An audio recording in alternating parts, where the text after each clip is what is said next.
Welcome आदमी टेलीलाइन पे join किया है सीनियर रहनुमा है पाकिस्तान तहरीक इंसाफ के एमपी हैं सिंध से मोहतरम जनाब अदील अहमद साहब मेरे साथ हैं। अदील साहब मैं आपको वेलकम करता हूं अपने शो में।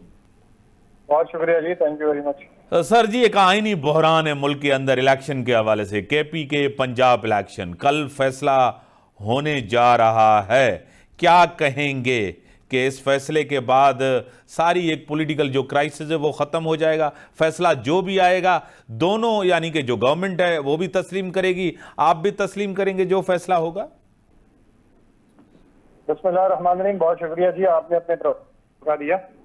देखिए, पाकिस्तान तहरीक इंसाफ ने तो हमेशा से अदालतों का एहतराम किया और हम अदालतों की आज़ादी के ऊपर और अदालतों की खुद मुख्तारी के ऊपर जो है वो यकीन रखते हैं।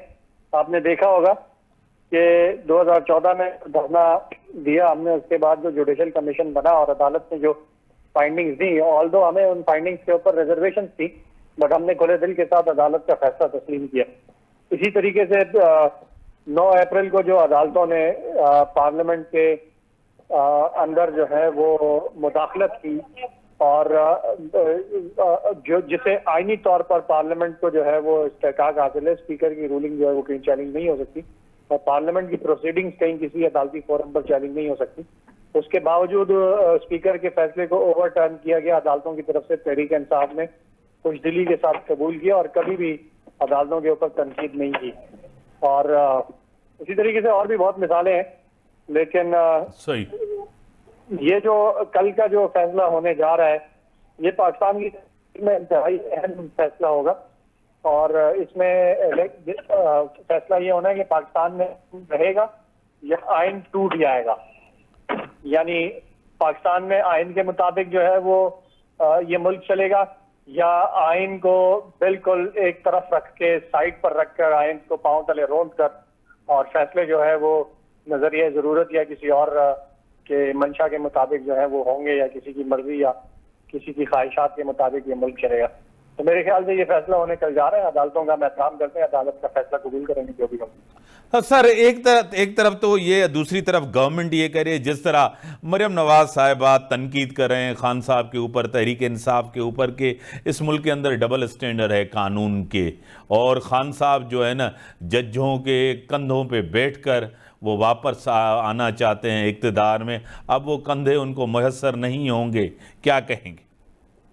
देखें, इसमें तो मरियम नवाज साहिबा जो है वो पहली दफा कोई सच्ची बात कर रही है। मैं यहाँ तक तो एग्री करता हूँ कि इस मुल्क में डबल स्टैंडर्ड है।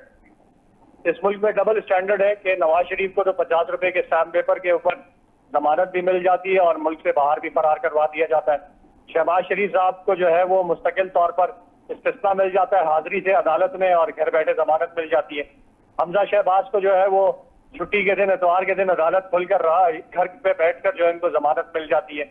इसी तरह से जो है वो सुलेमान शहबाज को बाहर, मुल्क से बाहर बैठे बैठे पाकिस्तान के अंदर जमानत मिल जाती है।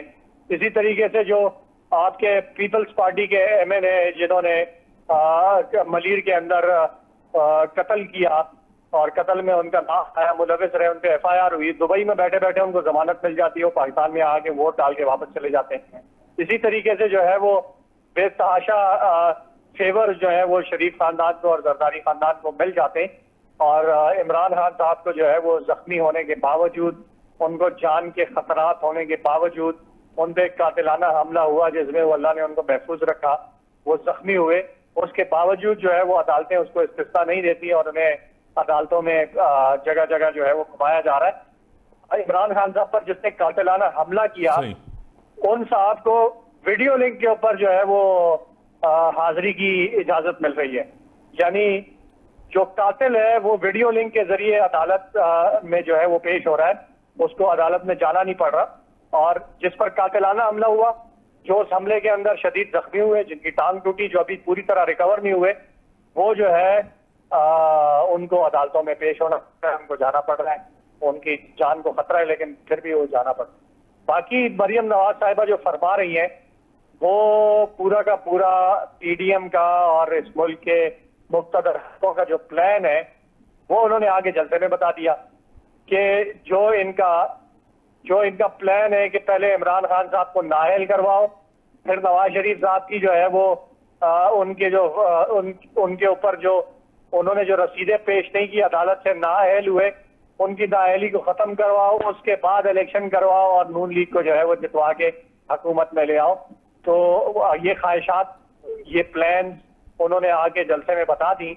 तो मेरे ख्याल से सही फरमा रही है वो। इस मुल्क में कोई कानून अगर होता, जिस तरह से वो जजेस के ऊपर हमले कर रही है, एक सेशन जज साहिबा जिन्होंने एक मुल्जिम के ऊपर तशद्दुद हुआ, कस्टोडियल टॉर्चर हुआ, और उन्होंने दोबारा उन्हीं के हवाले कर दिया जिन्होंने कस्टोडियल टॉर्चर किया, और उस पर कानूनी कार्रवाई का अदलिया देने पर इमरान खान साहब पर तौहीन अदालत की कार्रवाई हो जाती है, दहशतगर्दी के पर्चे कट जाते हैं।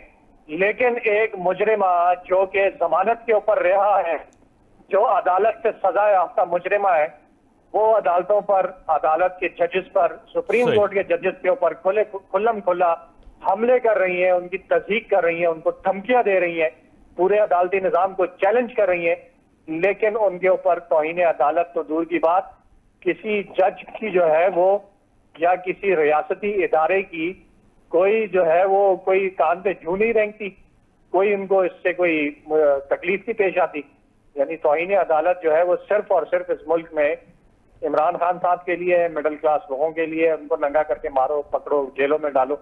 यानी बड़े जो मुजरिम है, ये इससे साबित ये होता है कि छोटी मोटी चोरियां नहीं करनी चाहिए, पाकिस्तान में बड़े बड़े डाके डालने चाहिए, ताकि आप कानून को मकड़ी के जाले की तरह फाड़ते हुए निकल जाओ, अदालतों को धमकियां दो और उससे बरी-उज़्ज़िम्मा रहो किसी भी किस्म की कानूनी कार्रवाई से। तो मेरे ख्याल से मरियम नवाज ने तो ये ठीक कहा है कि इस मुल्क में कोई कानून नहीं है। सबसे पहले आपकी 3-4 स्ट्रैटेजीज जो हुई, सबसे पहले आप ने जिस तरह लॉन्ग मार्च की, और लॉन्ग मार्च में आपको वो रिस्पॉन्स नहीं मिला, आपने खुद ही कहा और ख़ुद ही आपने कहा कि हम अपनी असेंबलियाँ तोड़ देंगे, हम असेंबलियों से बाहर आएंगे। आप नेशनल असेंबली से आए, ये स्ट्रेटजी भी आपकी नाकाम गई, फिर आप असेंबलियों में वापस जाना चाहते हैं। एक आप पंजाब असेंबली, केपी के असेंबली, आपकी वो स्ट्रेटजी भी नाकाम क्योंकि गवर्नमेंट के ऊपर कोई प्रेशर नहीं आया, दबाव नहीं आया। दूसरा, तीसरा, जेल भरो तहरीक, आज दिन तक कोई 400 से 500 लोग भी जो है ना जेलों में नहीं गए, ये तहरीक भी आपकी नाकाम नजर आई, क्या कहेंगे? देखिए, सबसे पहले तो मैं आपकी इस बात से इख्तिराफ करता हूँ कि हमारा लॉन्ग मार्च जो है वो नाकाम हुआ। हमारा लॉन्ग मार्च बिल्कुल नाकाम नहीं हुआ था, एक कामयाब लॉन्ग मार्च हुआ था।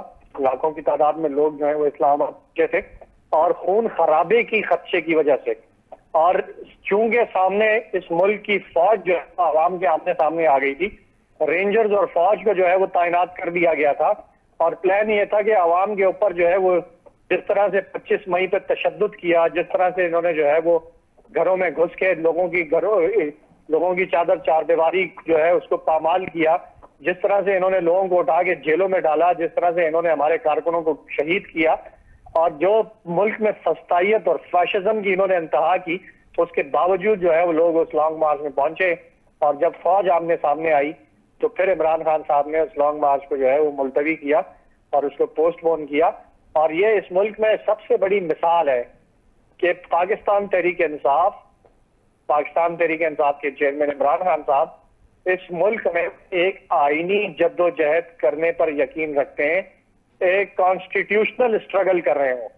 उन्होंने कोई गैर आईनी इकदाम, कोई तोड़ फोड़, कोई जलाओ घेराव, इस मुल्क में किसी की प्रॉपर्टी को नुकसान, किसी भी जो है वो इदारे को नुकसान, किसी पर हमला आवर होना, इसने गुरेज किया है। अभी तक की जो स्ट्रगल है वो आइन और कानून के दायरे के अंदर रहते हुए वो कर रहे हैं।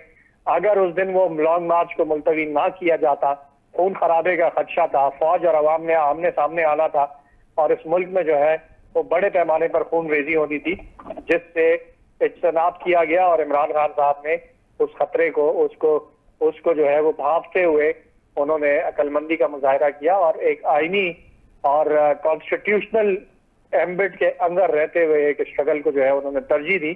तो वो इस बात से तो मैं आपकी एग्री नहीं करता कि वो नाकाम हुआ था।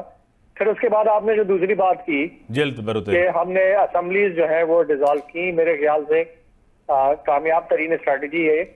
मुल्क के अंदर आइन बिल्कुल वाज़ेह है कि 90 दिन के अंदर एक तो चीफ मिनिस्टर के पास इख्तियार मौजूद है आईनी तौर पर, और वजीर आजम के पास आईनी तौर पर इख्तियार होता है कि वो असेंबलीज किसी भी वक्त डिसॉल्व कर सकते हैं। और जब असेंबलीज डिसॉल्व हो जाए तो आइन बिल्कुल वाज़ेह है कि 90 दिन के अंदर इंतखाबात करवाने हैं हर हाल में। अब अगर ये इंतखाबात नहीं करवाते तो आइन शिकनी के मुर्तकिब होंगे, आर्टिकल 6 को फेस करना पड़ेगा।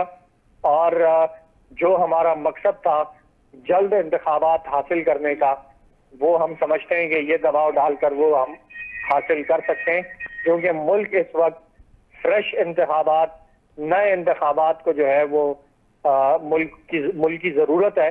जिस तरह से पॉलिटिकल इनस्टेबिलिटी है, इकोनॉमिक इनस्टेबिलिटी है, नए इंतखाबात के बगैर वो स्टेबिलिटी लाना मुमकिन नहीं है।